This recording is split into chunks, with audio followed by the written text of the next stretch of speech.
Chapter 2. Interpreting Arguments. Introduction. Even when there can be no doubt that a person intended to be making an argument, it is often not clear what the contents and structure of that argument are. People don't always set out their opinions and their grounds for them clearly and explicitly. As evaluators, we usually have to interpret what they say so as to get as clear and accurate a picture as possible of the argument or arguments they are expressing. Doing so usually entails reconstructing the argument, an effort that resembles trying to infer the materials and structure of a house from a photograph of it.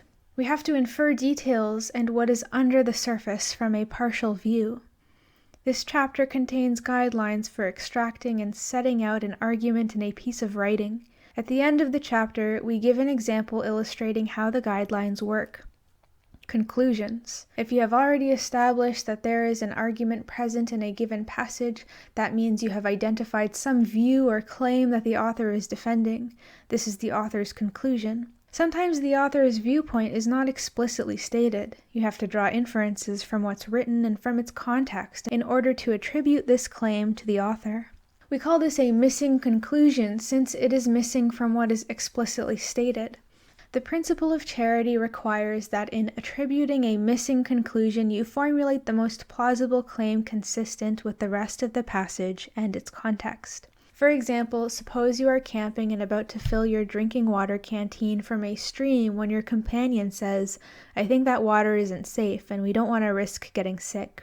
Clearly, she intends some such conclusion as you shouldn't fill your canteen from that stream, and it would be appropriate for you to attribute that conclusion to her. Remember, we are talking about a conclusion in the sense of the opinion or viewpoint the author supports in an argument, and not about a conclusion in the sense of the ending of a piece of prose, the final sentence or the last part. A conclusion in the first sense can be located anywhere in the passage. It is just as likely to be the first statement as the last one, and it can be situated anywhere in between. When someone says "in conclusion" or "I conclude with," they are introducing their final remarks. When they say "I conclude that" or "my conclusion is," they are introducing the claim they are backing up in an argument. Premises. For something to be an argument and not just a statement of opinion, there have to be premises, reasons put forward to support the opinion.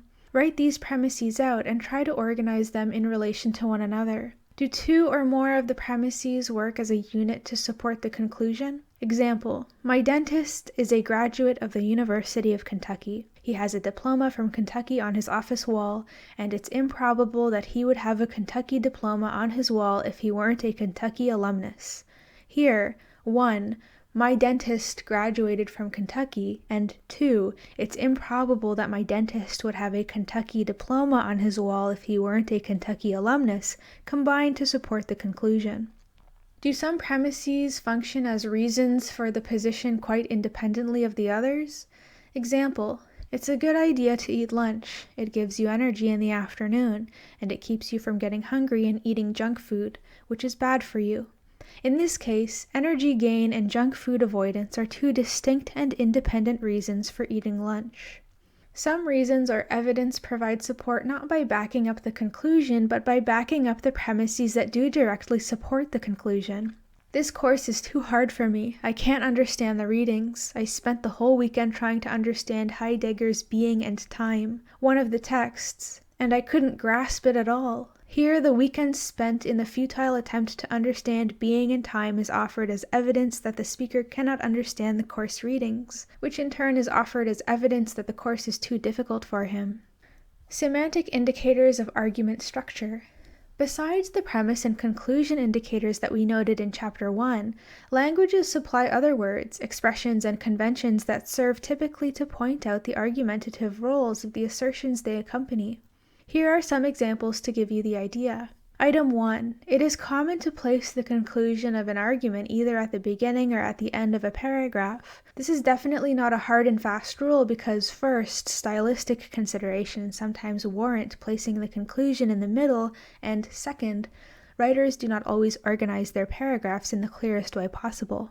Still, the opening and closing sentences of a paragraph that seems to contain an argument are good candidates for the conclusion. Item 2. When one of two or more clauses joined by "and" is a premise, then almost certainly the others are premises too, and they will all be part of the same set. If one of two or more clauses joined by "and" is a conclusion, then the others are probably conclusions too. But, moreover, furthermore, and in addition play the same role as "and." Examples: she is young, moreover she's fit, so she'll heal quickly. He's new to the job, so he's enthusiastic but inexperienced. But a word of caution, sometimes "and" is short for "and therefore," in which case it functions as a conclusion indicator, preceded by a premise and followed by a conclusion. Example: he's very tired, and he should get some rest. Item 3. When a clause asserting a premise is connected to another clause by "but," then the first clause often contains an objection to the conclusion, and the second clause often contains a reason for overriding that objection. However and although play the same role. That is, but, however, and although will often juxtapose an objection to the conclusion with rebuttal of that objection.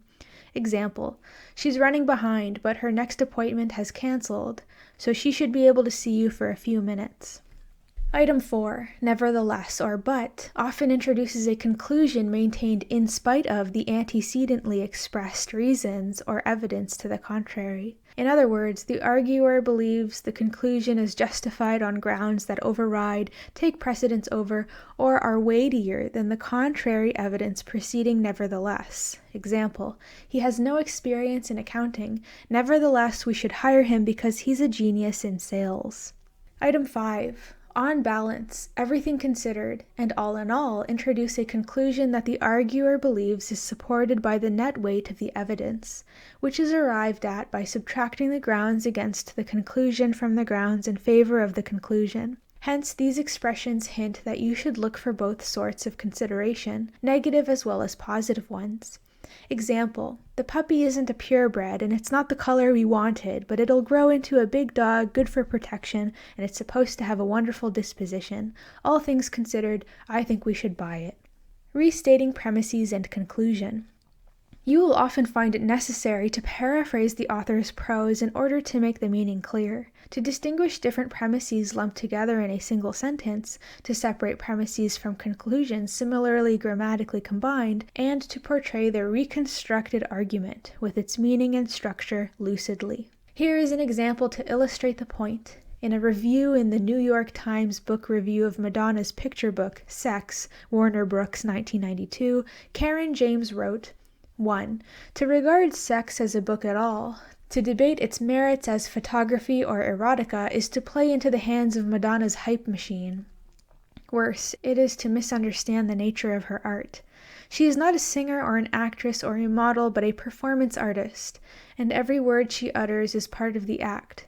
Sex, which comes spiral-bound between metal covers and sealed in mylar wrapping, the better to keep small children and unpaying browsers away, is one part of this fall's performance piece, a package that also includes her new album called Erotica, a music video and appearances on the covers of Vanity Fair and Vogue. Music, books, and sound bites are all part of the same thing for Madonna. When you reconstruct an argument, we suggest you restate each point in a distinct sentence. The goal is to make the original clearer without adding to or subtracting from its meaning. Here are our attempts with 1. 1.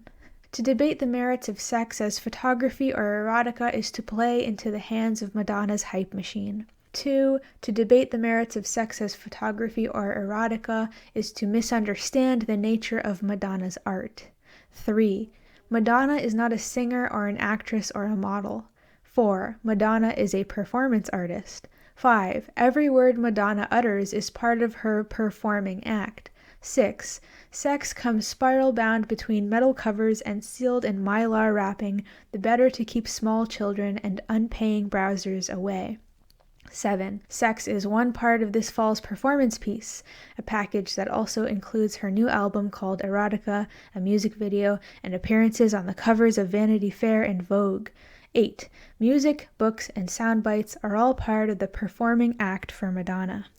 We have numbered the statements above to be able to keep track of them. you can see that each numbered sentence contains exactly one statement, even though these 8 statements occur in only 5 sentences in the original excerpt. Our restatements replace pronouns and demonstratives with the terms or phrases they refer to and contain some repetition. At a couple of points, 5 and 8, we made explicit what we take James's reference to be. As long as we have not changed the meaning or force of the writer's argument, those features turn out to be beneficial when we begin reorganizing the statements in order to display the structure of the argument most revealingly. For there is then never any doubt about what each separate statement asserts. Internal arguments. Often the premises of an argument turn out themselves to fit together as internal arguments within the whole body of support offered for the main conclusion. That is, some of the statements that support the main conclusion are themselves supported by other premises. Those statements in the middle thus have a dual role. With respect to the main conclusion, they are premises, and with respect to the premises supporting them, they are conclusions.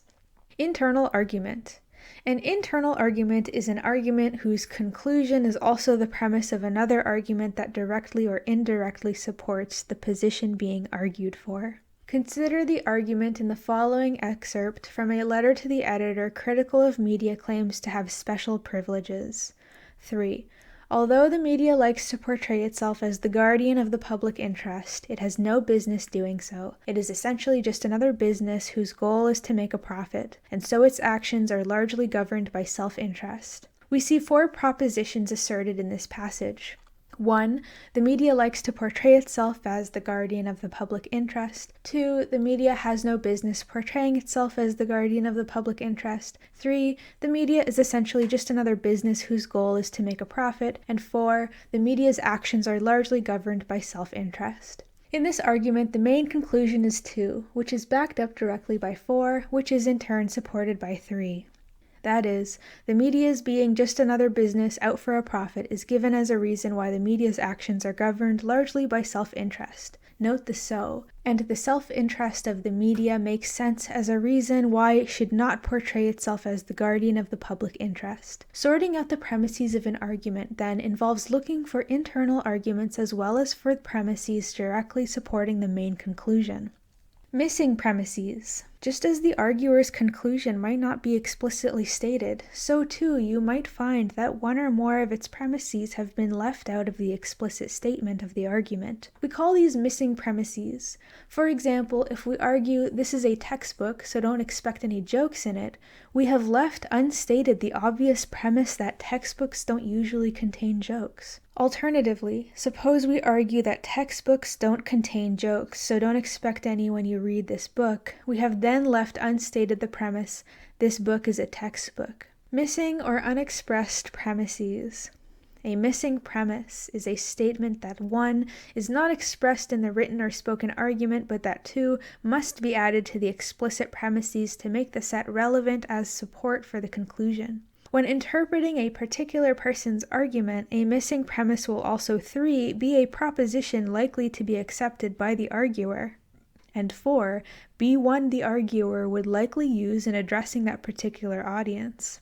The principle of charity applies to the formulation of missing premises just as it does to the formulation of missing conclusions.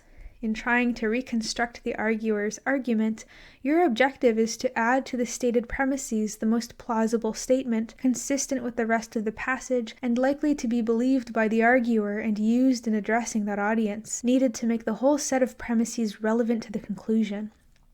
In practice, missing premises often work to make the stated premises relevant in either of 2 ways.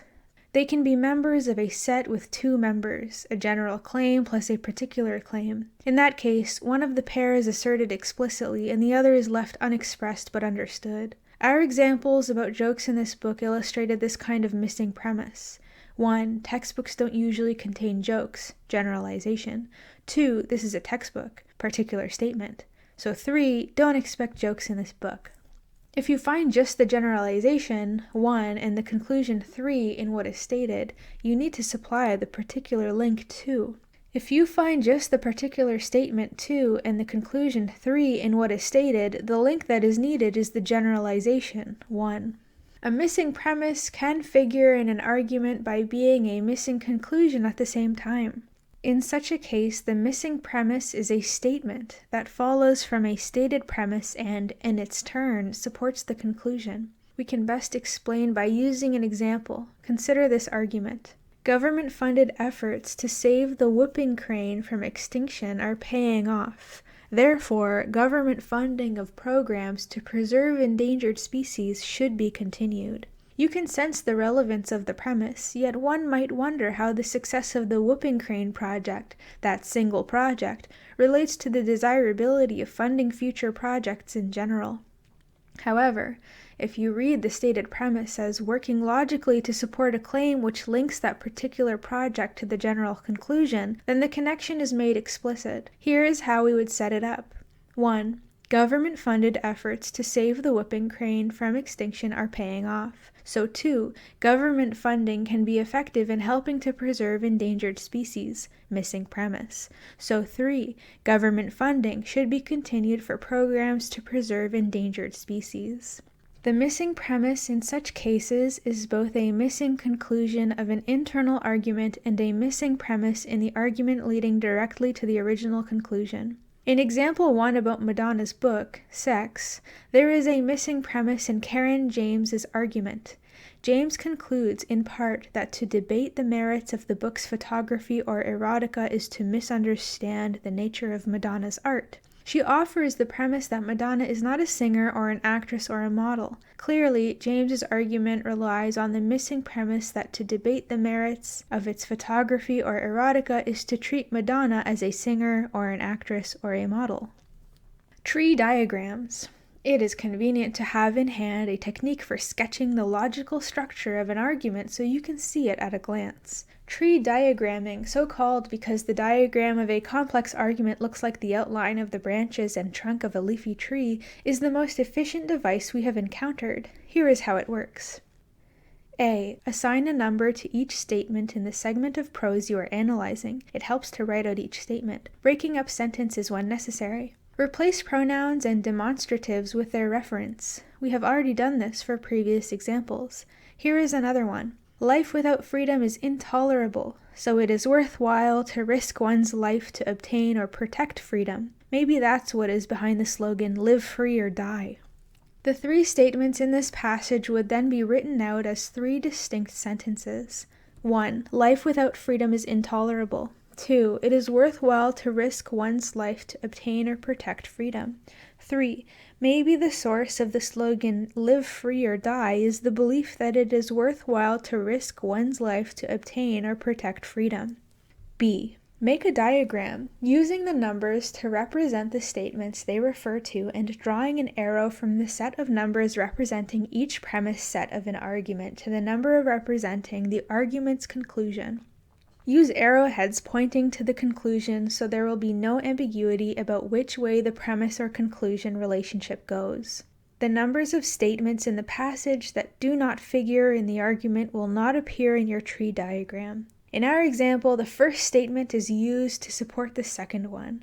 The third sentence neither supports nor is supported by either of the first 2 statements, so it plays no role in the argument. We would thus diagram the argument in our example as follows. 1 with an arrow pointing to 2.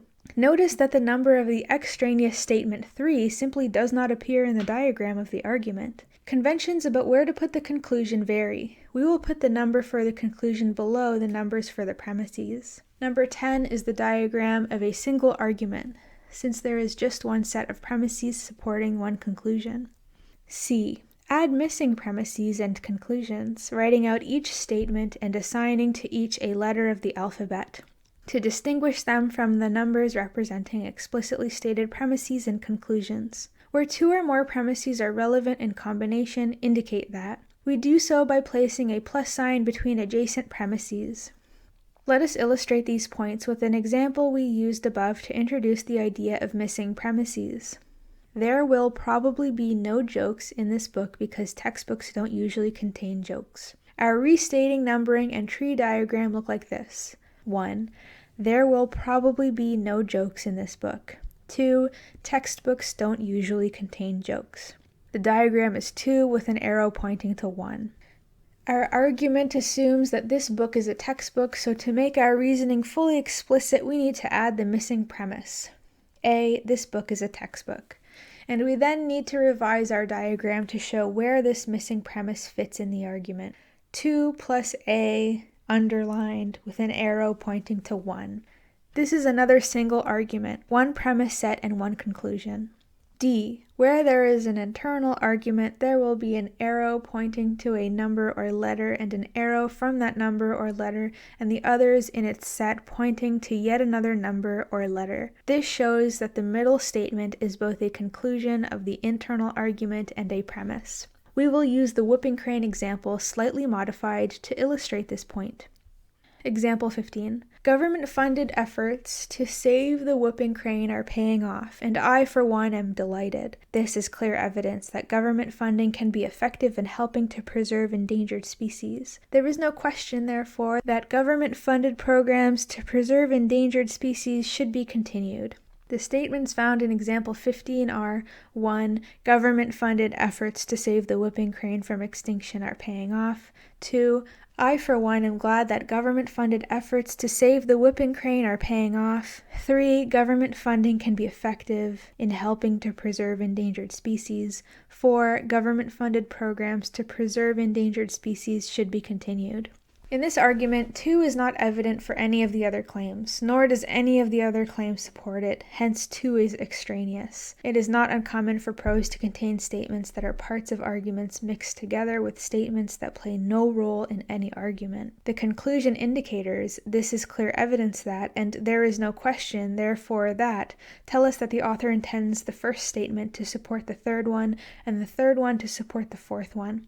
Hence, we get the following tree diagram, 1 pointing to 3 and 3 pointing to 4. This is the diagram of a chain of arguments. The conclusion of one argument, 3, is also a premise in another argument, the one which has 4 as its conclusion. We will leave it to you to decide if there are any unexpressed premises that should be added to the above argument. E. When there are, in effect, 2 or more distinct independent grounds for a conclusion, think of each ground as a separate argument. Show them by grouping the numbers for each premise set and giving each set its own arrow pointing to the number of the conclusion in question. Here is an example of such an argument. Example 18. Capital punishment in many cases deters people from committing murder, and reducing the murder rate is in itself worthwhile. Executions are also less costly to society than is the alternative, life imprisonment. Someone who has murdered another person does not have as strong a claim on taxpayers' money as do other causes, and in any case, a murderer has, by the act of murder, forfeited his life, which means he no longer has a right to life. So can there be any doubt that the penalty for murder should be execution? Writing out each statement, we get 1. Capital punishment deters people from committing murder in many cases. 2. Reducing the murder rate is in itself worthwhile. 3. Capital punishment is less costly to society than is the alternative, life imprisonment. 4. Someone who has murdered another person does not have as strong a claim on taxpayers' money as do other causes. 5. A murderer has, by the act of murder, forfeited his life. 6. A murderer no longer has a right to life. 7. The penalty for murder should be execution. The tree diagram of the argument looks like this. 1 plus 2 is pointing to 7. 3 plus 4 is also pointing to 7. 5 points to 6, and 6 points to 7. This diagram is a pattern of convergent arguments. There are 3 premise sets, 1 plus 2, 3 plus 4, and 6, which independently of each other are used to support one conclusion, 7. There is also a chain of arguments, the argument from the premise 5 to the conclusion 6, and from the premise 6 to the conclusion 7. A note of caution, each arrowhead should point to one single particular number or letter, never vaguely to a group of them, and never to a plus sign. For any set of premises, there are one or more specific conclusions, and there should be a separate arrow pointing to each conclusion which that set of premises is intended to support. If an argument is even a little bit complicated, its tree diagram will likely incorporate more than one of these patterns. In Chapter 13, we will introduce some modifications to these conventions for diagramming longer arguments. For purposes of clarity and in order to save space in this book, we will adopt a combination of the tree diagram with typography, placing premises above their conclusions and indenting premises of internal arguments to the right. You may find this useful too. For example, here is how we would print the whooping crane example 6 above after analyzing its structure. Government-funded efforts to save the whooping crane from extinction are paying off, points to government funding can be effective in helping to preserve endangered species, which points to government funding should be continued for programs to preserve endangered species. You will recognize elaborations of this basic scheme or standardization in later examples. In order to identify premises and conclusions in an argument and to diagram their logical structure, you must be able to distinguish between what belongs to the argument and what is extraneous to it. In making these judgments, you have to rely on your sense of logical flow, the support relationship that binds premise and conclusion together. The judicious use of tree diagrams can also help you reject various possibilities and detect missing premises and conclusions. Once the outline of an argument structure is clear, it becomes easier to recognize peripheral material. Surface and depth analysis. The job of the critical reader or listener would be much easier if people always presented their arguments in straightforward assertions. The rhetorical flourishes and turns of phrase that lace most pieces of writing are there for a purpose, but they present a challenge to the interpretation, to figuring out just what was meant. When someone is not expressing himself in straightforward literal terms, you need to decide what he means. Much of the time, it will be possible to get beneath the surface meaning, the metaphor, the literal meaning, to its deeper meaning. Consider the following example. It is an excerpt from a newspaper column in which the writer defends police officers against public criticism. Police officers are damned if they do, and they are damned if they don't. How often do we hear comments from the public when they see traffic violations or hear of unsolved crimes to the effect that there is never a police officer around when one needs one, but when the officer is doing his job, these same people complain the loudest? Numbering the statements and restating the rhetorical question, we get 1. Police officers are damned if they do and damned if they don't. 2. We often hear people complain when they see traffic violations or hear of unsolved crimes that the police are not there when they are needed. And 3. The same people complain the loudest when the police are doing their jobs. We get the following tree diagram. 2 plus 3 points to 1. But this analysis misses the point. Look again at this example and our formulation of its component statements. Both 1 and 3 fall short of declaring their meaning, and so some interpretation is needed. When the writer says that police officers are damned if they do and damned if they don't, what is the likely meaning? In this context, we would say that the writer means 1. Restatement. Police officers are criticized when they succeed in enforcing the law, and they are also criticized when they fail to enforce the law. The third statement is a bit trickier to handle. Although the writer says that people complain when the police are doing their job, we don't want to saddle her with the silly assertion that people who want the police to arrest speeders complain whenever they do that, because that is manifestly not what she means. How then to put it? We hypothesize that she is probably thinking this. Some people squawk when they get a ticket even though they believe that other people should be ticketed. That is the sort of inconsistency that the writer appears to have in mind. So we would rephrase 3 as 3, restatement. The same people complain the loudest when the police ticket them for a violation of the law. Our advice, without distorting the passage and its context, and taking care to make your interpretation no less clear and plausible than the original, be prepared to look beneath the surface literal meaning of a piece of writing to find the deeper meaning that is probably intended. Once again, the principle of charity is at work. Assume that the person you are interpreting is taking the most sensible position, making the most plausible assertions consistent with the rest of the passage and its context. Postpone evaluation. It is tempting when interpreting arguments to make the mistake of judging the argument before you have set it out clearly. You can't turn off that critical radar, and it keeps beeping once you sense a logical error in the argument you are interpreting. But the effect too often is that you are distracted from giving the argument a fair shake. You don't interpret it accurately or fairly because you are already intent on criticizing it. Interpretation rule. Withhold judgment of the merits of the argument until you have set it out as fully, accurately, and fairly as you can. A corollary of this rule is, when you think you have spotted an error, double-check. Ask yourself, am I sure that I have understood this passage correctly? Is this really what the person is arguing?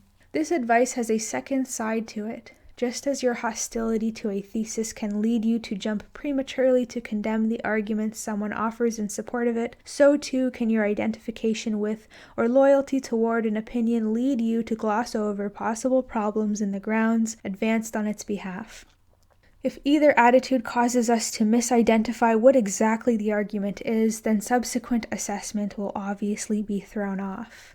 As is so often the case, there is a complicating factor. We have seen that in order to decide what an argument is, we must frequently make a judgment about what would be a plausible argument, given the surrounding discussion and its context.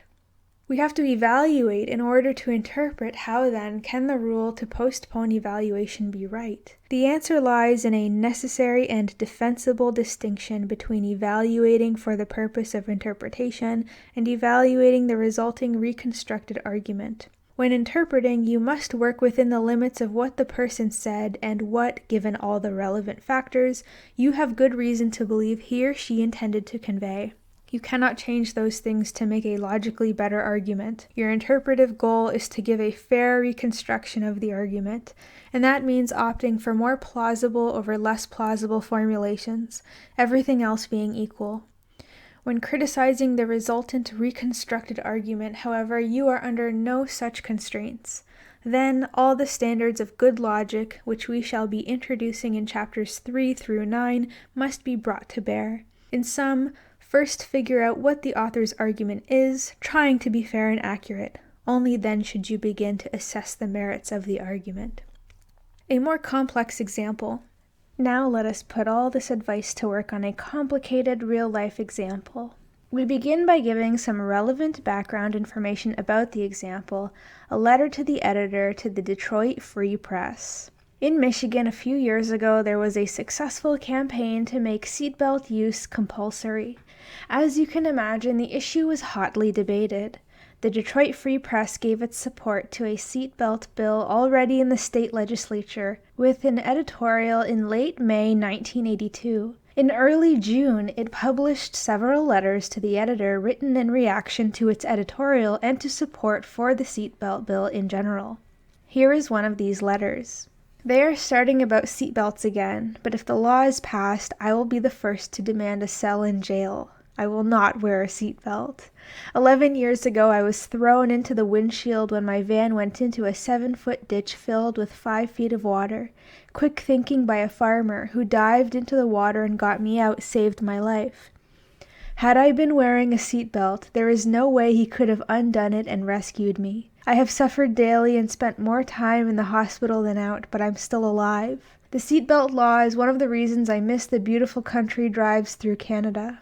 LRJ, River Rouge, Michigan. Is LRJ offering an argument here? If so, what is it? If you think there is an argument here, we agree with you, but can we justify our judgment? Here is how we would try. First, notice that the context is a natural one for argument. The letters to the editor column of a daily newspaper is where people present and defend their opinions about controversial issues of the day. Second, the particular occasion for LRJ's letter is the controversy over whether seatbelt use should be made mandatory in Michigan. Controversies are natural incubators for arguments. People are trying to convince others which side to take in the dispute. These two factors create a strong presumption in favor of interpreting LRJ as arguing. Looking at the letter, there are no premise or conclusion indicators, so the next move is to see if LRJ's letter can be reconstructed in a way that makes sense as an argument. On the surface, it might seem that LRJ is simply announcing his own intentions and explaining them to Free Press readers. He is never going to wear a seatbelt. He'd go to jail first because he was in an accident that would have killed him if he had been wearing a seatbelt. But this interpretation is implausible. Why should anyone write a letter to the paper to announce private intentions? We cannot see any sensible point to doing so. On the other hand, there is good reason to go on record with a position on a particular piece of legislation. Such public expression of our opinions is one means that we use to try to shape laws and policies. If we go beneath the surface of the mere grammatical form of LRJ's letter, it is easy enough to see that he is writing to oppose making seatbelt use compulsory in Michigan. His opinion might be stated thus: A. Seatbelt use should not be made mandatory in Michigan, or possibly A.1, the bill before the Michigan legislature that would make seatbelt use compulsory should be defeated. It's true that LRJ makes no explicit reference to Michigan or the Michigan bill, but he refers to the debate they are starting about the seatbelts again, and he is writing in Michigan to a Michigan newspaper, so we presume he is taking a position on the issue here. Although he clearly has a more general position too, for he states categorically that he will not wear a seatbelt, and presumably that means anywhere. He stays out of Canada, where seatbelt use is required.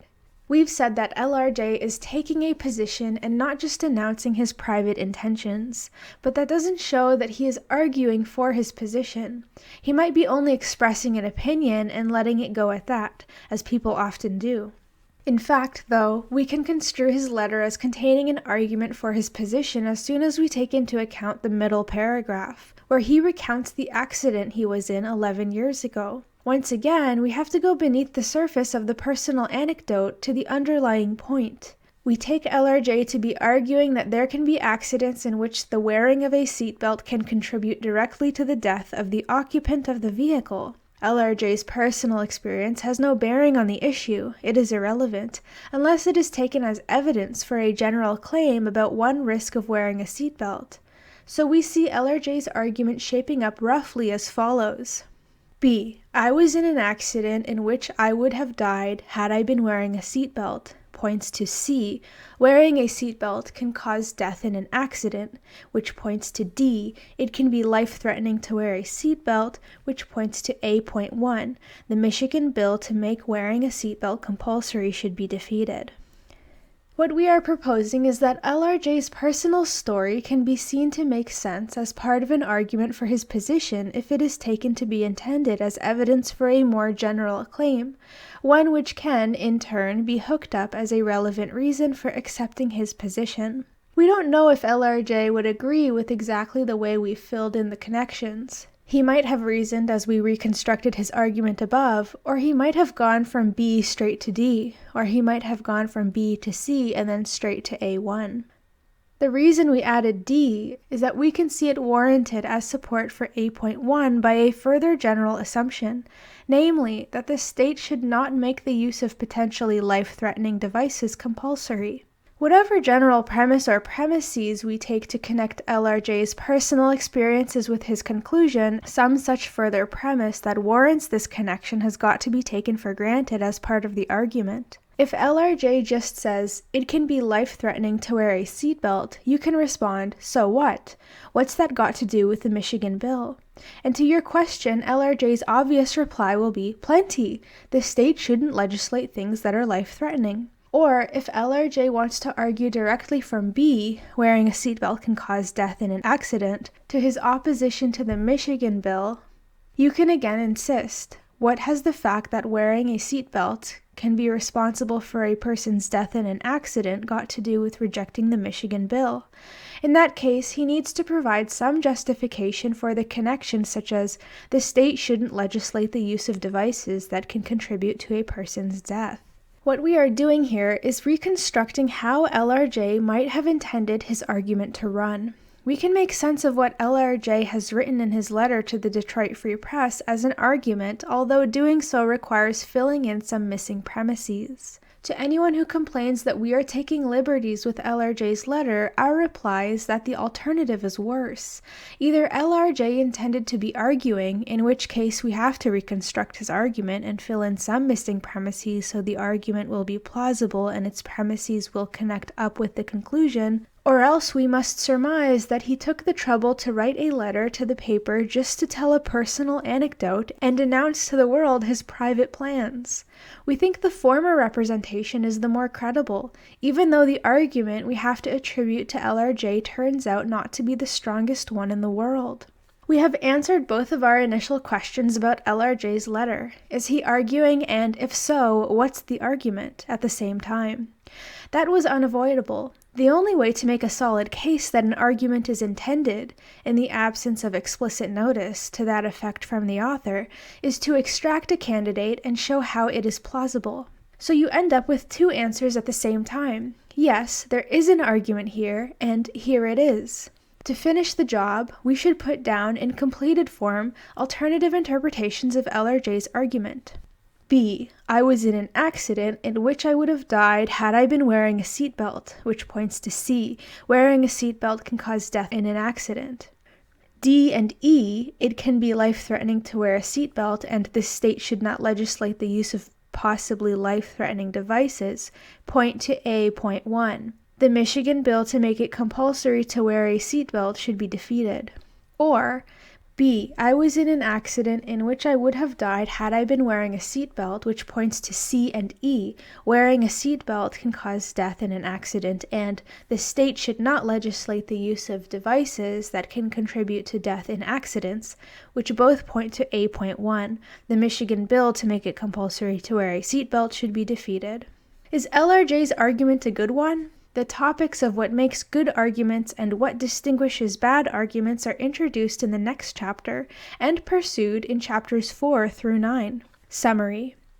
In this chapter, we dealt with the practical problem of extracting arguments from the passages of prose in which they are located. Indeed, sometimes embedded or buried might be a more appropriate word. We saw that once you have determined that an argument is truly present, the task is to reconstruct it by separating it out from its surroundings and making its logical structure explicit.